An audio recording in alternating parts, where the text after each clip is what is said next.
नमस्कार साथियों, हिंदी विद के डी शर्मा ऑनलाइन प्लेटफॉर्म में आपका हार्दिक स्वागत है। देखिए साथियों, आपको अवगत कराना चाहता हूं कि आज से आपको हिंदी का संपूर्ण कोर्स आपके ऑनलाइन प्लेटफॉर्म हिंदी विद के डी शर्मा पर मिलेगा। और सबसे अच्छी बात यह है कि आज से आपको जो हिंदी की क्लासें हैं वो सभी डिजिटल बोर्ड के माध्यम से प्रोवाइड कराई जाएंगी। बड़ा अच्छा लगा कि आपके बहुत महत्वपूर्ण फीडबैक हमें मिले। जैसे कि मैंने ऑनलाइन के क्षेत्र में एक काम किया, वैसे तो ऑफलाइन में पढ़ा रहा हूं जिसमें आपका 14 वर्ष का अनुभव है। और देखिए, ये मैं आपको आश्वस्त कराऊं कि पीछे यूपी पुलिस की भर्ती हुई थी 2018 में, तो हमारी हिंदी की क्लास के सभी महत्वपूर्ण प्रश्न जो भी आपके परीक्षा में आए 100% वहीं से आए जहां से हमने क्लास में पढ़ाए, और कई बार पढ़ाए हुए प्रश्न ही रिपीट हुए। अभी एसएससी जीडी का पेपर हुआ है, उसमें भी सभी प्रश्न क्लास में कराए हुए आए हैं।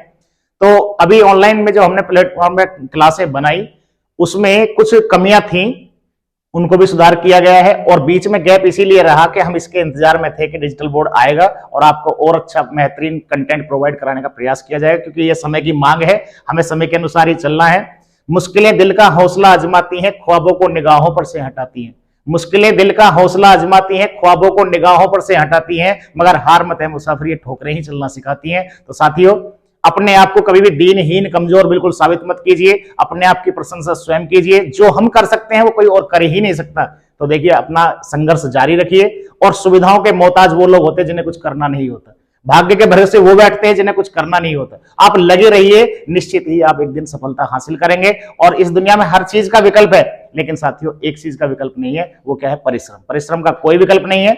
तो आइए चलिए आगे और वार्ता करते रहेंगे। तो अध्ययन अध्यापन की श्रृंखला में आज बहुत ही बेहतरीन और बहुत ही शानदार क्लास होने वाली है, जो है हिंदी वर्णमाला। और यह भी आपको जानना चाहिए कि हिंदी वर्णमाला, संपूर्ण हिंदी वर्णमाला एक ही क्लास में कवर होने जा रही है। बस आपको धैर्य रखना है और मेरे साथ बने रहना है। इस क्लास को करने के बाद आपका कोई भी प्रश्न नहीं बचेगा, ऐसी मैं उम्मीद करता हूं और आश्वस्त आपको कराता हूं। और यदि कोई प्रश्न उसके बाद भी रहता है तो आपका स्वागत है, आप मुझे कमेंट बॉक्स के माध्यम से अवश्य अवगत कराएं।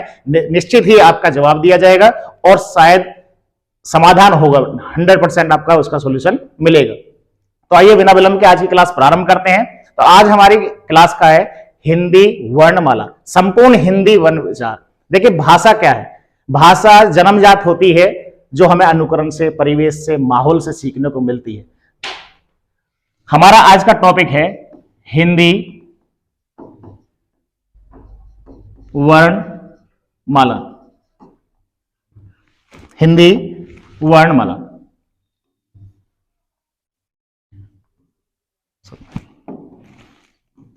हिंदी वर्णमाला। देखिए, सभी प्रतियोगी परीक्षाओं में जहां हिंदी आती है, आज हिंदी इतना रोल अदा कर रही है कि हर कंपटीशन में हिंदी आने लगी है और हिंदी के प्रति लोग जागरूक होने लगे। तो देखिए, हिंदी वर्णमाला में क्या है, सबसे पहले हम हिंदी को जानते हैं। देखिए, हिंदी जो शब्द है, ये हिंदी शब्द एक फारसी भाषा का शब्द है। हिंदी शब्द एक फारसी भाषा का शब्द है और हिंदी एक भाषा है। और ये भाषा संस्कृत भाषा के भास धातु से बना है। भास धातु से बना है, जिसका अर्थ होता है व्यक्त करना। क्या अर्थ होता है? व्यक्त करना। साथियों ध्यान दें, मन के विचारों को, हृदयगत भावों को किसी के समक्ष प्रस्तुत करना ही क्या कहलाता है? भाषा कहलाता है। भाषा क्या है? संस्कृत भाषा के भास धातु से बना है, अर्थात अपने विचारों को किसी के समक्ष प्रस्तुत करना ही क्या कहलाता है? भाषा कहलाता है। आप जानते हैं, सर्वेषां भाषा नाम जननी अस्ति, अर्थात समस्त भाषाओं की जो आदि जननी है वो कौन होती है? संस्कृत होती है। कौन होती है? संस्कृत है। इस संस्कृत के दो रूप हैं। देखिए, एक होता है वैदिक संस्कृत। आज हम शुरू से बिल्कुल बेसिक क्लास से चल रहे हैं। वैदिक संस्कृत, और दूसरा क्या है? लौकिक संस्कृत। लौकिक संस्कृत। देखिए, वैदिक संस्कृत क्या है? इसका मूल शब्द है वेद, और इसमें जुड़ा है एक, अर्थात जो शब्द या शब्दांश किसी शब्द के अंत में जुड़ के एक नया अर्थ देता है, उसे हम कहते हैं प्रत्यय। तो वैदिक संस्कृत जो थी, इसमें किसका निर्माण हुआ?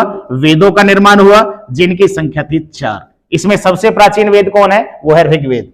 अगला है उपनिषद। उपनिषद की संख्या कितनी है? 108। उसके बाद क्या बना? पुराण। पुराणों की संख्या कितनी है? 18। तो सर्वेषां भाषानाम जननी अस्ति, अर्थात समस्त भाषाओं की जननी कौन है? वो है संस्कृत। और संस्कृत के दो रूप हुए, एक वैदिक संस्कृत और दूसरा कौन हुआ? लौकिक संस्कृत। तो वैदिक संस्कृत में वेदों का, उपनिषदों का, पुराणों का निर्माण हुआ। यह भाषा बड़ी मुश्किल और क्लिष्ट थी, जिसका विकास क्रम रुक गया, क्योंकि आपको जानना चाहिए कि विकास क्या है? एक निरंतर अनवरत रूप से चलने वाली प्रक्रिया होती है। इसके बाद लौकिक संस्कृत आई। लौकिक संस्कृत में मुख्य रूप से रामायण। रामायण को मूल रूप से किसने लिखा? वाल्मीकि ने लिखा। और इसी वाल्मीकि कृत रामायण का अवधी भाषा में तुलसीदास जी ने अनुवाद किया। तुलसीदास ने क्या किया? इसका अनुवाद किया। रामायण के बाद महाभारत आई। महाभारत को किसने लिखा? वेद व्यास ने। किसने लिखा? वेद व्यास। तो लौकिक संस्कृत में रामायण, महाभारत, गीता जैसे महाकाव्यों का निर्माण हुआ। फिर ये विकास क्रम और आगे चला, तो फिर उसके बाद भाषा कौन सी आती है? फिर आती है पाली भाषा। कौन सी आती है? संस्कृत के बाद आती है पाली भाषा। पाली किसकी भाषा थी? पाली मुख्य रूप से बौद्ध धर्म की भाषा थी। किसकी थी? बौद्ध धर्म की भाषा थी। इस बौद्ध धर्म के मुख्य ग्रंथ का नाम क्या है? वो है त्रिपिटक। क्या नाम है? त्रिपिटक। बुद्धम शरणम गच्छामि, धम्मम शरणम गच्छामि, संगम शरणम गच्छामि, अर्थात बौद्ध धर्म की मुख्य ग्रंथों का नाम क्या है? त्रिपिटक। इसके बाद जब ये विकास क्रम आगे बढ़ा तो फिर भाषा आती है प्राकृत भाषा। कौन सी? प्राकृत भाषा। प्राकृत भाषा जो है मुख्य रूप से किसकी है? जैन धर्म की भाषा है। और जैन धर्म के मुख्य ग्रंथ को हम क्या कहते हैं? आगम ग्रंथ कहते हैं। क्या कहते हैं? आगम ग्रंथ कहते हैं। जब ये विकास क्रम और आगे बढ़ा तो देखिए, सबसे पहले संस्कृत आई, संस्कृत के बाद पाली आई, पाली के बाद प्राकृत आई। अब प्राकृत के बाद जो अगला क्रम आता है वो कौन आता है? अपभ्रंश का आता है। अपभ्रंश का मतलब जानिए। अपभ्रंश का शाब्दिक अर्थ होता है टूट फूट। जैसे सड़क में गड्ढे पड़े होते हैं, इस तरह से अपभ्रंश का मतलब क्या है? टूट फूट। यहां पे अपभ्रंश के बाद फिर कौन आती है? सौर सैनी। कौन आती है? सौर सैनी। और सौर सैनी के बाद पश्चिमी हिंदी कहें या हिंदी कहें या खड़ी बोली कहें या कौरवी हिंदी कहें, यहां पे आपका जाके हिंदी आ जाता है, जिस हिंदी की हम आज बात करने जा रहे हैं। तो एक बार फिर दोबारा से देखिए कि हिंदी का विकास क्रम क्या है। इसका क्रम आपको अवश्य याद होना चाहिए। सभी भाषाओं की जननी कौन थी? वो थी संस्कृत। और संस्कृत के बाद फिर कौन आया? पाली आई। संस्कृत के बाद पाली, पाली के बाद कौन आई? प्राकृत। प्राकृत के बाद कौन आई? अपभ्रंश। अपभ्रंश के बाद फिर कौन आया? सौर सैनी। सौर सैनी के बाद कौन आया? पश्चिमी हिंदी। पश्चिमी हिंदी या खड़ी बोली। अब देखिए, एक क्वेश्चन पूछता है कि वर्तमान में हिंदी किस रूप में प्रचलित है? तो किस रूप में प्रचलित है? पश्चिमी हिंदी या खड़ी बोली या कौरवी हिंदी के रूप में प्रचलित है। अब क्वेश्चन पूछता है कि सभी भाषाओं की आदि जननी कौन है? तो उसका आंसर क्या रहेगा? संस्कृत। और यदि पूछे कि हिंदी का विकास क्रम किससे माना जाता है, तो वो आपका माना जाता है अपभ्रंश से, क्योंकि यहां पे जाके कहीं ना कहीं हमें हिंदी समझ में आनी शुरू हुई थी। अब देखिए, किसी भाषा के तीन रूप होते हैं। किसी भाषा के तीन रूप होते हैं। पहला होता है मौखिक। पहला क्या होता है? मौखिक। दूसरा क्या होता है? सांकेतिक। दूसरा क्या है? सांकेतिक। तीसरा रूप होता है मौखिक, सांकेतिक, और तीसरा रूप होता है लिखित। किसी भाषा के ये तीन रूप होते हैं। किसी भाषा के तीन रूप हैं, लिखित,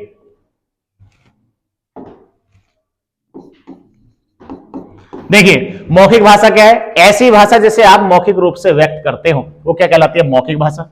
ऐसी भाषा जिसे आप संकेतों में व्यक्त करते हैं वो क्या कहलाती है? सांकेतिक भाषा। और ऐसी भाषा जिसे आप लिखकर व्यक्त करते हैं वो क्या कहलाती है? लिखित भाषा। इन सब में अगर पूछा जाए कि तीनों रूपों में सबसे मुश्किल रूप कौन है, तो वो होता है आपका सांकेतिक भाषा। क्यों होता है? क्योंकि संकेतों के बदलने की संभावना बहुत ज्यादा रहती है, और संकेत एक व्यक्ति के लिए कुछ हो सकते हैं तो दूसरे व्यक्ति के लिए कुछ और हो सकते हैं। तो सबसे मुश्किल रूप इसमें कौन सा होता है? वो होता है सांकेतिक रूप। मौखिक, लिखित और सांकेतिक। अब ये जो लिखित भाषा है, इसको लिखने के लिए हमें किसकी आवश्यकता पड़ी? वो पड़ी लिपि की। अब लिपि क्या होती है? लिपि होती है art of writing is script, अर्थात लिखने की कला को ही हम क्या कहते हैं? लिपि कहते हैं। अब यहां बात आती है कि हिंदी की लिपि क्या है, तो वो हिंदी की लिपि है देवनागरी। क्या हिंदी की लिपि? देवनागरी। अब यहां देवनागरी लिपि है हिंदी की। कई बार क्वेश्चन पूछ लेता है कि देवताओं की लिपि का नाम क्या है, तो वो भी क्या है? देवनागरी। क्वेश्चन पूछ ले कि हिंदी के अतिरिक्त और किस भाषा की लिपि देवनागरी है, तो नेपाली और मराठी की लिपि भी कौन है? देवनागरी है। यही पूछे कि पंजाबी की लिपि कौन है, तो गुरुमुखी है। अंग्रेजी की लिपि क्या है? रोमन है। इस तरह से आपका ये लिपि हुआ। अब लिखने की जो कला है वो लिपि कहलाया। अब ये हिंदी के तीन रूप और होते हैं। एक है राजभाषा, एक है राष्ट्रभाषा, एक है मातृभाषा।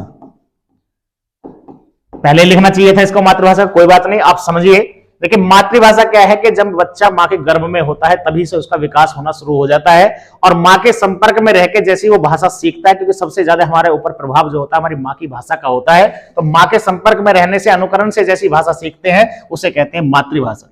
उसके बाद आता है राष्ट्रभाषा। राष्ट्रभाषा का मतलब है ग्लोबल लैंग्वेज, जो पूरे विश्व स्तर पर बोली जाती हो, वैश्विक स्तर पर बोली जाती हो, उसे हम कहते हैं राष्ट्रभाषा। बड़े दुख की बात यह है कि जिस हिंदी को हम पढ़ाने की बात कर रहे हैं और पढ़ रहे हैं, जिसे हम हिंदुस्तानी भाषा कहते हैं, हिंदी आज भी राष्ट्रभाषा ना होकर क्या है, राजभाषा है।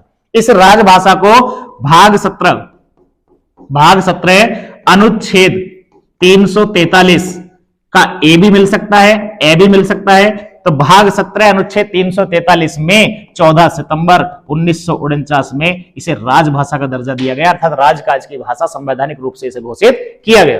अब यहां पे एक प्रश्न बनता है कि बताइए हिंदी दिवस कब मनाया जाता है। अगर क्वेश्चन पूछे कि हिंदी दिवस कब मनता है, तो इसका आंसर किसके साथ जाएगा, 14 सितंबर के। प्रत्येक वर्ष हिंदी दिवस 14 सितंबर को मनाया जाता है। यूपी पैट में भी क्वेश्चन पूछा था कि हिंदी दिवस कब मनाया जाता है, तो आपको 4 विकल्प मिलेंगे, आंसर क्या आएगा, 14 सितंबर। अब यदि यही क्वेश्चन पूछे कि विश्व हिंदी दिवस कब मनाया जाता है, एक क्वेश्चन लिख दिया जाए, केवल ये लगा दिया जाए कि विश्व हिंदी दिवस कब मनाया जाता है, तो उसका आंसर किसके साथ जाएगा, विश्व हिंदी दिवस, विश्व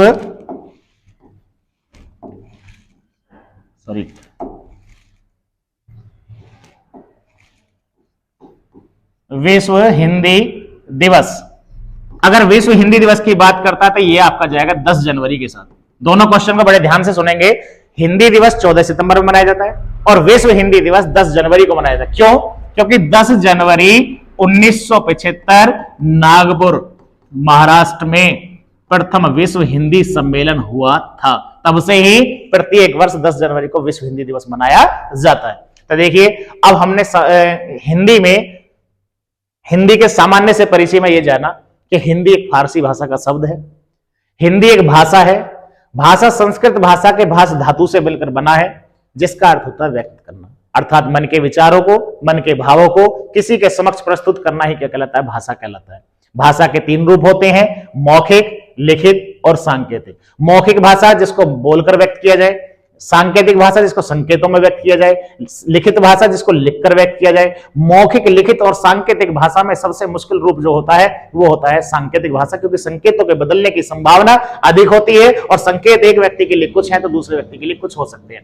इसके बाद हमने जाना कि लिखित भाषा जो होती है, उसका लिखित भाषा को लिखने के लिए लिपि की आवश्यकता होती है, और हिंदी की लिपि जो होती है वो देवनागरी होती है, और देवताओं की लिपि का नाम भी देवनागरी होता है। इसके बाद हमने जाना कि किस भाषा के 3 रूप होते हैं या 3 प्रकार की भाषा होती है, मातृभाषा, राष्ट्रभाषा और राजभाषा। तो हिंदी को संवैधानिक रूप से राजभाषा का दर्जा संविधान के भाग 17 में अनुच्छेद 343 में 14 सितंबर 1949 को दर्जा दिया गया था। इसके बाद 14 सितंबर को प्रत्येक वर्ष हिंदी दिवस मनाया जाता है, और 10 जनवरी 1975 में नागपुर महाराष्ट्र में प्रथम विश्व हिंदी सम्मेलन हुआ था, तभी से 10 जनवरी को हिंदी दिवस मनाया जाता है। तो राष्ट्रीय हिंदी दिवस 14 सितंबर और वैश्विक हिंदी दिवस 10 जनवरी को मनाया जाता है। तो ये बहुत छोटा सा सामान्य से हमने हिंदी का परिचय जाना, और हिंदी का विकास क्रम आप अवश्य ध्यान रखें, संस्कृत, पाली, प्राकृत, अपभ्रंश, शौरसैनी, पश्चिमी हिंदी। क्वेश्चन पूछे कि सभी भाषाओं की आदि जननी कौन है, तो वो संस्कृत रहेगा, और पूछे हिंदी का विकास क्रम किस भाषा से माना जाता है, तो माना जाता है अपभ्रंश से या शौरसैनी अपभ्रंश से। चलिए आगे देखते हैं।